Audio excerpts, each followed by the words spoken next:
শরতের আকাশে সাদা মেঘের ভেলা জানান দেয় পুজো আসছে। চারপাশে আগমনী সুর। কিছুদিন পরেই আপামর বাঙালি মেতে উঠবে দুর্গাপুজোয়। কুমোরটুলিতে জোর কদমে চলছে প্রতিমা গড়ার কাজ।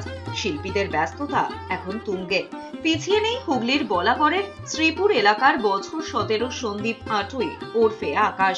পড়াশোনার পাশাপাশি প্রতিমা তৈরি করতেও পারদর্শী সন্দীপ। বাবা পেশায় টোটো চালক। সন্দীপ ছোটবেলা থেকেই মাটির কাজ করতে ভালোবাসে। যখনই সময় পেত তখনই হাতে মাটি নিয়ে বিভিন্ন জিনিস তৈরি করত। এরপরেই তার ইচ্ছা হয় দুর্গা প্রতিমা তৈরি করার। এবছরই প্রথম মা দুর্গা তৈরি করেছে। 2.5 ফুট উচ্চতার প্রতিমা তৈরি করেছে সন্দীপ।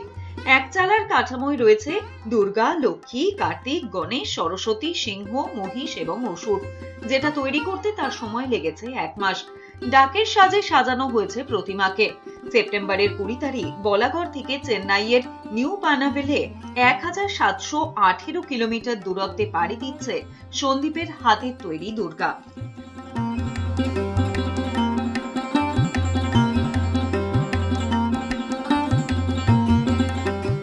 ছোটবেলা থেকেই দেখতাম যে ঠাকুর বানানো বা ইউটিউবে ভিডিও দেখতাম। এবার সেখান থেকেই দেখে মনে হলো যে সহজ করা যাবে। তাও ছোটবেলা থেকে এগুলোই করতাম। তারপর বাবা মা তো সাপোর্ট করতো না, বকাবকি করতো যে পড়াশোনা কর, এগুলো করিস না, খুব একটা কম টাইমে কর। মোটামুটি 1 মাস মতন টাইম লাগে এটা করতে। ও মৃৎশিল্পী হিসাবে তো এখন শিল্পী বলতে পারবো না ওকে, আমরা ওকে শিল্পী বলি। কারণ ওর প্রথাগত শিক্ষা না থাকা সত্ত্বেও ও ধীরে ধীরে মাটি নিয়ে নাড়তে এবং 2-4 জন পালেদের সাথে কথাবার্তা বলে তাদের সাথে ওয়ার্কশপ করে মোটামুটি ও নিজেকে এগিয়ে নিয়ে যাওয়ার চেষ্টা করছে। সেই রকমই একটা চেষ্টা এবছরের দুর্গা প্রতিমা তৈরি করেছে।